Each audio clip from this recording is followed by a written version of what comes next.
رمضان رمضان الحمد للہ وحدہ والصلاة والسلام علی من لا نبی بعدہ وعلی آلہ واصحابہ الذین اوفوا عہدہ۔ حمد و صلاۃ کے بعد معزز مکرم سامعین ناظرین، السلام علیکم ورحمۃ اللہ تعالی وبرکاتہ۔ امید ہے آپ بخیر ہوں گے اور دعا کرتا ہوں اللہ سبحانہ و تعالی آپ کو دنیا و آخرت کی بھلائیاں عطا فرمائے۔ انشاءاللہ العزیز آئندہ کچھ ہی دنوں میں رمضان المبارک کا مبارک اور مسعود مہینہ ہمارے اور آپ کے سروں کے اوپر جلوہ فکن ہونے والا ہے۔ رمضان المبارک کے فیضان کا کیا کہنا، الحمدللہ اس کی ہر گھڑی رحمتوں سے بھری ہوئی ہے، اور اس مبارک مہینے میں اجر و ثواب کئی گنا تک بڑھا دیا جاتا ہے۔ نفل کا ثواب فرض کے برابر، فرض کا ثواب 70 گنا زیادہ کر دیا جاتا ہے، بلکہ روزہ دار کا سونا بھی عبادت میں شمار کیا جاتا ہے۔ حاملین عرش اٹھانے والے فرشتے روزہ دار کی دعا پر آمین کہتے ہیں، اور ترغیب و ترہیب کی ایک روایت کے مطابق دریا کی مچھلیاں رمضان کے روزہ داروں کے لیے افطار تک دعائے مغفرت کرتی رہتی ہیں۔ اور اس کی خصوصیت اس مبارک مہینے کی یہ ہے کہ اللہ سبحانہ و تعالی نے اپنے قرآن پاک، قرآن مجید، فرقان حمید کو اسی مہینے میں نازل فرمایا۔ رب کریم کا ارشاد ہے، اعوذ باللہ من الشیطان الرجیم، شہر رمضان الذی انزل فیہ القرآن ھدی للناس وبینات من الہدی والفرقان، رمضان کا مہینہ جس میں قرآن نازل ہوا، جس میں لوگوں کے لیے ہدایت ہے اور رہنمائی ہے اور فیصلے کی روشن باتیں ہیں۔ معزز ناظرین، رمضان المبارک کی عظمت کا اندازہ اس بات سے لگایا جا سکتا ہے کہ اللہ سبحانہ و تعالی نے اس مقدس ماہ کی ایک رات کی فضیلت میں قرآن پاک کی پوری سورت لیلۃ القدر کے نام سے، سورہ قدر کے نام سے نازل فرما دی، جو از اول تا آخر لیلۃ القدر کی فضیلت میں بیان کی گئی ہے۔ آئیے احادیث مبارکہ کی روشنی میں جاننے کی کوشش کرتے ہیں کہ نبی کریم صلی اللہ تعالی علیہ وسلم نے رمضان المبارک کی فضیلت اور اس کے محاسن کے حوالے سے کیا ارشاد فرمایا ہے۔ حضرت سیدنا ابو سعید خدری رضی اللہ تعالی عنہ فرماتے ہیں کہ نبی کریم صلی اللہ تعالی علیہ وسلم نے فرمایا، جب رمضان المبارک کی پہلی رات آتی ہے تو آسمانوں کے اور جنت کے دروازوں کو کھول دیا جاتا ہے اور اخیر رات تک بند نہیں کیا جاتا۔ جو بندہ اس مہینے میں، اس مقدس مہینے میں کسی بھی رات میں نماز ادا کرتا ہے، اس کے ایک سجدے کے بدلے میں، اس کے ایک سجدے کے عوض میں اللہ سبحانہ و تعالی 1500 نیکیاں عطا فرماتا ہے، اور جنت میں اس کے لیے سرخ یاقوت کا گھر بناتا ہے۔ آپ کیا سوچتے ہیں رقبہ کتنا ہوگا؟ کتنے اسکوائر فٹ میں اس کی وسعت کتنی ہوگی؟ وہ کتنا وسیع ہوگا؟ نبی کریم صلی اللہ تعالی علیہ وسلم نے فرمایا اس کے 60,000 سونے کے دروازے ہوں گے جس میں سرخ یاقوت جڑے ہوئے ہوں گے۔ پھر فرمایا نبی کریم صلی اللہ تعالی علیہ وسلم نے، جو اس مہینے کا پہلا روزہ رکھتا ہے، اللہ سبحانہ و تعالی مہینے کے اخیر دن تک، یعنی کہ سب سے آخری دن تک کے سارے گناہوں کو معاف فرما دیتا ہے، اور اللہ سبحانہ و تعالی کے 70,000 فرشتے اس کے لیے دعائے مغفرت کرتے ہیں۔ اور چاہے دن ہو یا رات ہو، اگر کوئی بندہ مومن سجدہ کرتا ہے، اللہ سبحانہ و تعالی اس ایک سجدے کے عوض میں جنت میں ایک پیڑ لگاتا ہے، ایک درخت لگاتا ہے جس کا سایہ اتنا وسیع ہوگا کہ اگر کوئی گھوڑ سوار چلتا رہے تو وہ 500 سال تک لگاتار چلتا رہے۔ اللہ اکبر۔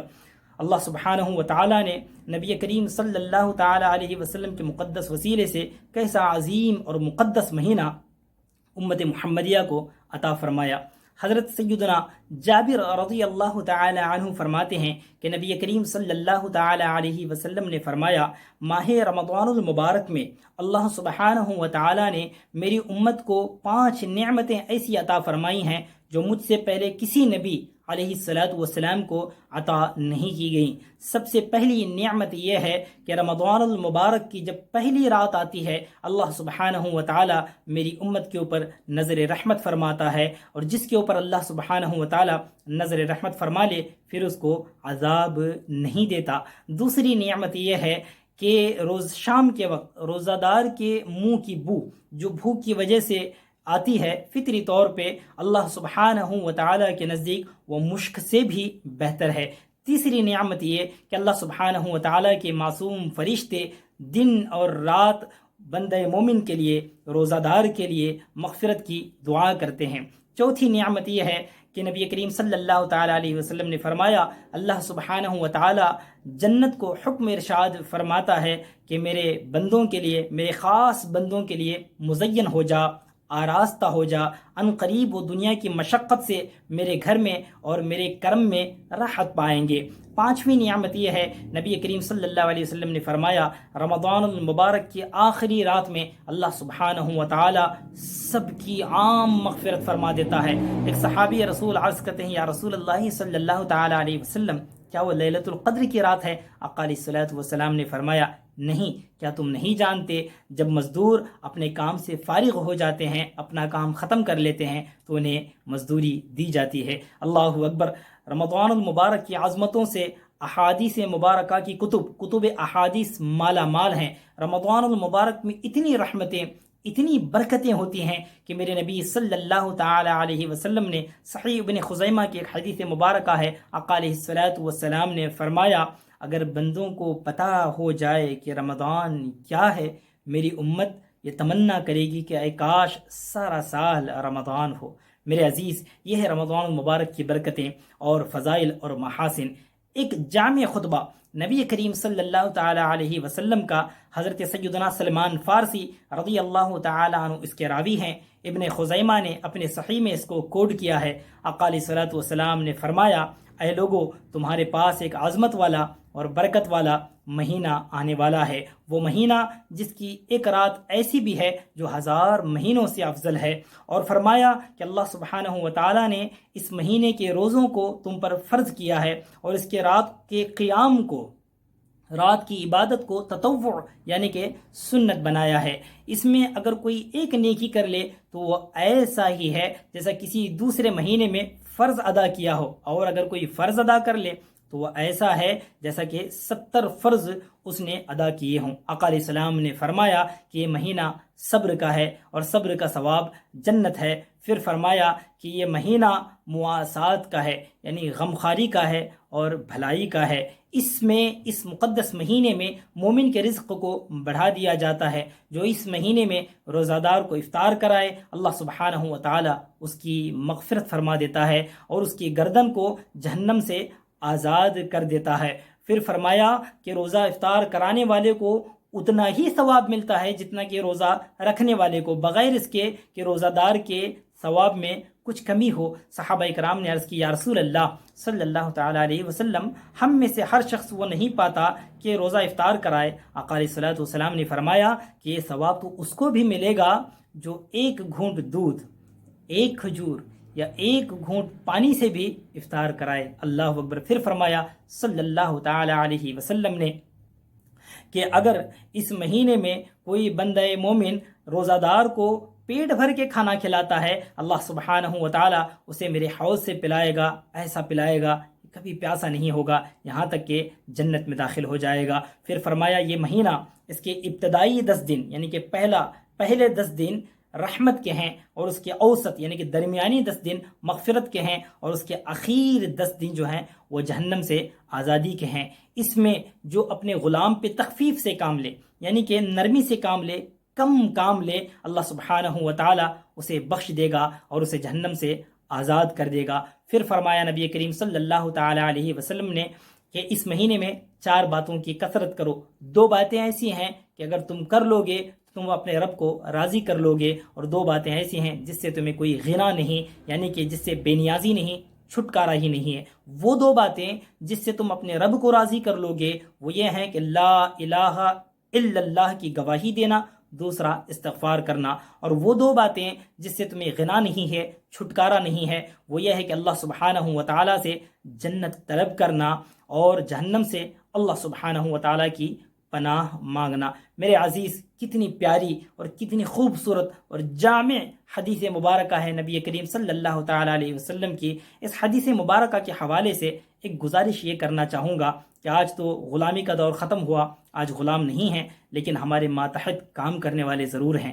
ہماری دکانوں میں، ہماری فیکٹریز میں، ہمارے کارخانوں میں لوگ کام کرتے ہیں جو ہمارے ماتحت ہیں۔ رمضان صرف ہمارے لیے نہیں ہے، رمضان ان کے لیے بھی ہے۔ رمضان میں ان سے تخفیف سے کام لیں، کچھ کم کام لے لیں، انہیں بھی عبادت کا موقع دیں، انہیں بھی تراویح پڑھنے کا موقع دیں، انہیں بھی نمازوں کا موقع دیں۔ خصوصیت کے ساتھ اپنے گھر والوں پہ رحم دلی کے معاملات کریں، خصوصاً بالخصوص ہماری مائیں بہنیں، ہماری اہلیہ، ہمارے گھر کی مستورات، جو ہمارے گھر میں عورتیں ہوتی ہیں جو دن بھر ہمارے لیے کام کرتی ہیں، سحری بنانا، افطار کا انتظام کرنا، رات میں ڈنر کا انتظام کرنا۔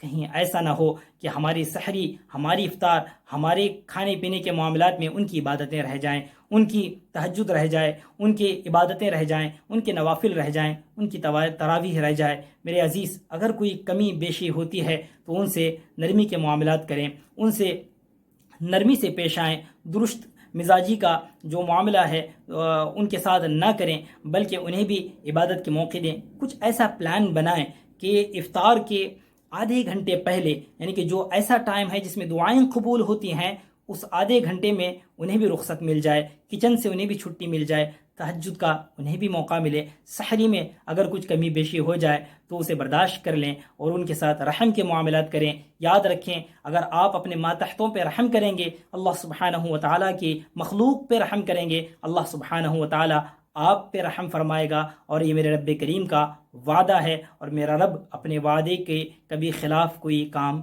نہیں کرتا۔ معزز سامعین، یہ کچھ جواہر پارے تھے جو احادیث مبارکہ کی روشنی میں نے آپ کے سامنے پیش کیے۔ یاد رکھیں، کعبہ مقدسہ آپ کو بلا کر نعمتیں دیتا ہے اور رمضان المبارک آپ تک پہنچ کر نعمتیں عطا فرماتا ہے۔ گویا کہ کعبہ مقدسہ ایک کنواں ہے یا دریا ہے، جہاں آپ جاتے ہیں تو سیراب ہوتے ہیں۔ رمضان المبارک اللہ سبحانہ و تعالیٰ کی رحمت کی بارش ہے جو آپ کے گھروں تک پہنچ کر آپ کو سیراب کرتی ہے۔ اسی طرح ہر مہینے کے کچھ مخصوص ایام ہوتے ہیں، ان ایام میں بھی مخصوص اوقات ہوتے ہیں جس میں عبادت کی جاتی ہے۔ فار ایگزامپل، ذی الحج کے مہینے میں کچھ مخصوص ایام ہیں جس میں عید کی نماز پڑھی جاتی ہے، حج کے فرائض ادا کیے جاتے ہیں۔ محرم کی 10ویں تاریخ افضل ہے، لیکن رمضان المبارک کا لمحہ لمحہ رحمتوں والا ہے، ہر گھڑی رحمت سے بھری ہوئی ہے۔ سحری عبادت، سحری کے بعد فجر کی نماز عبادت، پھر تلاوت عبادت، دن بھر روزے کی حالت میں رہنا عبادت، افطار عبادت، افطار کے وقت تراویح کا انتظار عبادت، تراویح میں قرآن سننا عبادت، تراویح کے بعد رات میں پھر سحری کے انتظار میں سونا عبادت۔ اسی طرح میرے عزیز، رمضان المبارک کے ہر لمحے میں اللہ سبحانہ و تعالیٰ کی شان نظر آتی ہے۔ تو آج ہی سے ذہنی طور پہ تیار ہو جائیں رمضان المبارک کے استقبال کے لیے۔ یاد رکھیں، اگر ہمارا کوئی مہمان کسی دوسرے ملک سے آنے والا ہو، اطلاع دے دے کہ میں آپ کے لیے دنیاوی نعمتیں لا رہا ہوں، کچھ میں آپ کے لیے تحفے تحائف لا رہا ہوں، کس اہتمام کے ساتھ ہم اس کا استقبال کریں گے۔ اور یہ مہینہ جو آنے والا ہے، یہ صرف دنیا کی نعمتیں نہیں بلکہ ابدی اور اخروی نعمتیں اپنے ساتھ لانے والا ہے۔ اور اس رمضان کو، اس مہمان کو بھیجنے والا بھی رب رحمان ہے۔ آج ہی سے تیاری کر لیں کہ رمضان المبارک میں ہمیں کیا پلان بنانا ہے، ہمیں کیسی تلاوت کرنی ہے، فجر میں کتنی تلاوت کرنی ہے، ظہر، عصر، مغرب، عشاء میں کتنی تلاوت کرنی ہے، تراویح کس طرح ادا کرنی ہے۔ اس طرح کی عبادت کے پلان ہونے چاہیے۔ اوراد کب پڑھنے ہیں، وظائف کب کرنے ہیں، استغفار کب کرنا ہے، اللہ سبحانہ و تعالیٰ کی کس انداز میں رضا و خوشنودی حاصل کی جا سکتی ہے۔ انشاءاللہ العزیز بہت جلد رمضان المبارک کے حوالے سے ایک دوسرے ویڈیو میں بہت جلد میں آپ سے ملاقات کروں گا۔ تب تک کے لیے اپنا خیال رکھیں۔ استغفر اللہ لی ولکم ولسائر المؤمنین والمؤمنات والمسلمین والمسلمات وما علینا الا البلاغ۔ السلام علیکم ورحمۃ اللہ تعالی وبرکاتہ۔